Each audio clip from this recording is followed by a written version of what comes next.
Hi dear student, कैसे हैं आप? उम्मीद है सब ठीक से होंगे। आज हम डिस्कस करने जा रहे हैं इलेक्ट्रिक फ्लक्स। इलेक्ट्रोस्टैटिक का एक टॉपिक है इलेक्ट्रिक फ्लक्स। इलेक्ट्रिक फ्लक्स होता है number of electric line fields crossing per unit area. Per unit area को कितनी इलेक्ट्रिक फील्ड लाइनें क्रॉस कर रही हैं उसको हम कहते हैं इलेक्ट्रिक फ्लक्स। ये कोई इलेक्ट्रिक फील्ड जो है वो इस एरिया को क्रॉस कर रही है। हमें देखना है इसका जो पर यूनिट एरिया है, ये स्मॉल एरिया, इस एरिया को हम लिखेंगे delta S.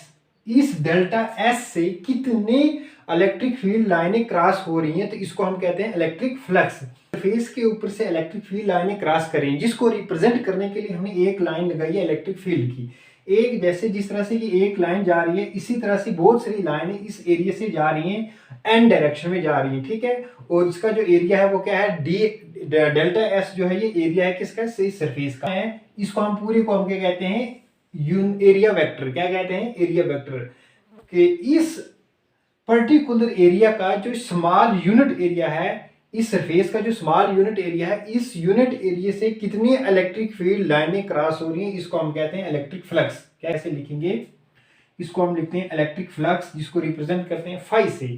Phi is equal to, electric flux is equal to किसके बराबर होता है, सरफेस इंटीग्रल ऑफ, किसकी, सरफेस की integral E dot d S के बराबर होता है। E means electric field line and d S means small surface area. इस स्मॉल सरफेस एरिया से कितनी इलेक्ट्रिक फील्ड लाइनें क्रॉस हो रही हैं, इसका जो सरफेस इंटीग्रल हम इसको इसलिए लेते हैं क्योंकि ये जो स्मॉल सरफेस है, हम पहले इलेक्ट्रिक फ्लक्स इस स्मॉल सरफेस का निकालते हैं कि इस स्मॉल सरफेस, यूनिट सरफेस जो है, इसमें कितनी इलेक्ट्रिक फील्ड लाइनें क्रॉस हो रही है। जितनी इसमें से क्रॉस होंगी इसको इंटीग्रेट करेंगे पूरी सरफेस के ऊपर। अब वो सरफेस कौन सी सरफेस है, वो अगर सर्कल होगा तो यहाँ सर्कल का एरिया आएगा, यहाँ वो रेक्टेंगल होगा तो रेक्टेंगल का एरिया आएगा, अगर वो सिलेंडर होगा तो सिलेंडर का एरिया आएगा। जो भी सरफेस होगी उस सरफेस के ऊपर इंटीग्रेशन होगी किसकी, कि इस small surface. Gauss law in electrostatics discuss करने जा रहे हैं हम। गॉस लॉ इन इलेक्ट्रोस्टैटिक कि गॉस लॉ जो है, गॉसियन लॉ है, ये क्या कहती है इलेक्ट्रोस्टैटिक में, ये क्या कहती है कि द सरफेस, जैसे कि एक हमारे पास क्या है, एक सरफेस है, ठीक है। एक हमारे पास सफेयर है, उस सफेयर के अंदर हमने एक पॉजिटिव चार्ज रखा है। क्या रखा है, एक सफेयर के अंदर पॉजिटिव चार्ज रखा है। जो पॉजिटिव चार्ज इसकी सरफेस से आर डिस्टेंस की दूरी पे है, ठीक है। तो हमें बताना है कि इस चार्ज की वजह से इस सफेयर के अंदर इलेक्ट्रिक फील्ड है, और हमें डिटरमाइन करनी है कि इस चार्ज की वजह से इस सफेयर के किसी पर्टिकुलर पॉइंट पी के ऊपर इस चार्ज की वजह से कितनी इलेक्ट्रिक फील्ड लाइन जो है वो क्रॉस हो रही है, या कितना इलेक्ट्रिक फ्लक्स एक्सपीरियंस हो रहा है, ठीक है। इस चार्ज की वजह से जो इसकी सरफेस पे इलेक्ट्रिक फ्लक्स हम मेजर करेंगे उसको हम किसी एक पॉइंट पे लेते हैं, ठीक है। तो हम देखते हैं कि एक स्मॉल एरिया, इसका स्मॉल सरफेस लेते हैं डी एस। ये जितना एरिया डार्क है, इस डार्क एरिया से हमें देखना है इस चार्ज की वजह से कितनी इलेक्ट्रिक फील्ड लाइन क्रॉस हो रही हैं एन डायरेक्शन में, ठीक है। क्वेश्चन गॉस लॉ क्या कहती है, the surface integral of the electrostatic field E, जो इलेक्ट्रोस्टैटिक द टोटल फ्लक्स जो है, टोटल फ्लक्स फाई से होता है। क्या होता है, फाई। वो किसके बराबर होगा, वो किसके बराबर होगा, वो होगा किसके बराबर, हमने जैसे पीछे पढ़ा है, सरफेस इंटीग्रल ऑफ ये जो सरफेस है इसका इंटीग्रल, ये कहता है कि surface integral of electrostatic field E, electrostatic field जो है ई dot d S means surface integral of electrostatic field E enclose the surface D S. किसकी वजह से, जो क्लोज सरफेस एस है जिसका वॉल्यूम वी है, इस पूरी सरफेस की वजह से जो इस डी एस एरिया से स्मॉल एरिया के बीच जो इलेक्ट्रोस्टैटिक फील्ड प्रोड्यूस हो रही है वो किसके बराबर होगी, वो होगी 1 एप्सिलॉन टाइम। किसके बराबर होगी, 1 एप्सिलॉन टाइम द टोटल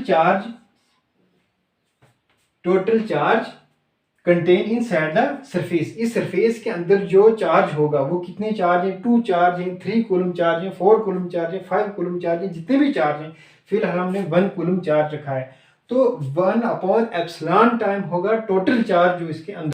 जैसे कि अभी हमने डिस्कस किया है कि गॉस लॉ क्या कहती है कि एक सरफेस के अंदर अगर हमने चार्ज रखा है तो उस सरफेस के किसी भी पॉइंट के ऊपर सरफेस के ऊपर अगर हम इलेक्ट्रिक फ्लक्स मालूम करें तो किसी छोटे से एरिया को लेकर ds एरिया जो होगा, तो उसके ऊपर जो इलेक्ट्रिक फ्लक्स होगा वो किसके बराबर होगा, surface integral of E dot ds is equal to 1 upon epsilon time to total charge. इसके बराबर होगा। इलेक्ट्रिक फ्लक्स किसके बराबर होता है, surface integral of E dot ds। तो हमें पता है व्हाट इज ई कांस्टेंट है, ई की वैल्यू को बाहर निकाल लेते हैं, ठीक है।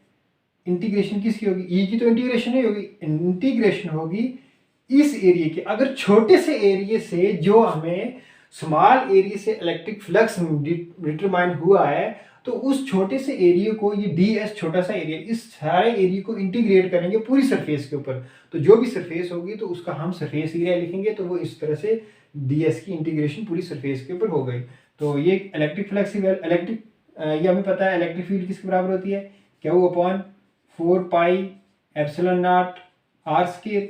ये हमें पता है कि E की वैल्यू पीछे पढ़ के आए कि Q upon 4 pi epsilon not के बराबर होती है। और ds की वैल्यू क्या, what is ds, ds is the area vector. Area vector हमारे किसके बराबर होता है, मैंने जैसे पहले आपको बताया ds होता है जो हमें डायरेक्शन बता रहा है, तो जिससे हमें डायरेक्शन डिटरमाइन कर रहे हैं वो यहाँ कौन सा n कैप है, और ds is the surface magnitude of the surface, जो सरफेस है उसका जो मैग्नीट्यूड है। तो एरिया वेक्टर किसके बराबर होता है, n कैप ds के बराबर होता है। तो हम यहाँ पुट करते हैं वैल्यू,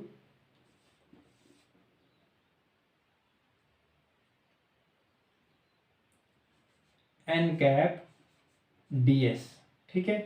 तो ये जो E की वैल्यू है ये किस डायरेक्शन में है, r डायरेक्शन में। ये जो r डायरेक्शन में, इस डायरेक्शन में जा रही है E की वैल्यू, तो ये किसके बराबर हो गया, Q upon 4 pi epsilon not r square, और इसको हम इंटीग्रेशन किसकी, ds की इंटीग्रेशन, और इस r कैप n कैप को इकट्ठा लिखते हैं, ठीक है। What is r cap n cap, r is the unit vector और n is also unit vector which tell us the direction of electric field. तो ये दोनों यूनिट वेक्टर हैं, और यूनिट वेक्टर की वैल्यू जो होती है वो किसके बराबर होती है, 1 के बराबर होती है। यूनिट वेक्टर की वैल्यू 1 के बराबर होती है, इसकी वैल्यू होगी 1 के बराबर। तो क्या बच गया हमारे पास, Q upon 4 pi epsilon not r square. तो what is integration of ds, ds की इंटीग्रेशन किसके बराबर होगी, ds means small surface area. ये जो है इस सारे एरिया को पूरी सरफेस के ऊपर इंटीग्रेट करेंगे। पूरी सरफेस हमारे पास क्या है, सर्कल है या सफेयर है, ये सफेयर है। तो सफेयर का एरिया किसके बराबर होता है, 4 पाई r स्क्वायर। हमें सरफेस एरिया पुट करना है, जो भी सरफेस होगी, अगर सर्कल है तो सर्कल, रेक्टेंगल है तो रेक्टेंगल, तो सफेयर है तो सफेयर। तो सफेयर का जो सरफेस एरिया 4 पाई r स्क्वायर के बराबर होता है। तो इस तरह से 4 पाई r स्क्वायर, तो 4 पाई r स्क्वायर कैंसिल हो गया, तो हमारे पास क्या बच गया, Q अपॉन एप्सिलॉन नॉट। तो इलेक्ट्रिक फ्लक्स किसके बराबर निकलता है हमारे पास, Q अपॉन एप्सिलॉन नॉट। तो ये हमारे पास प्रूफ निकल गया गॉस लॉ का।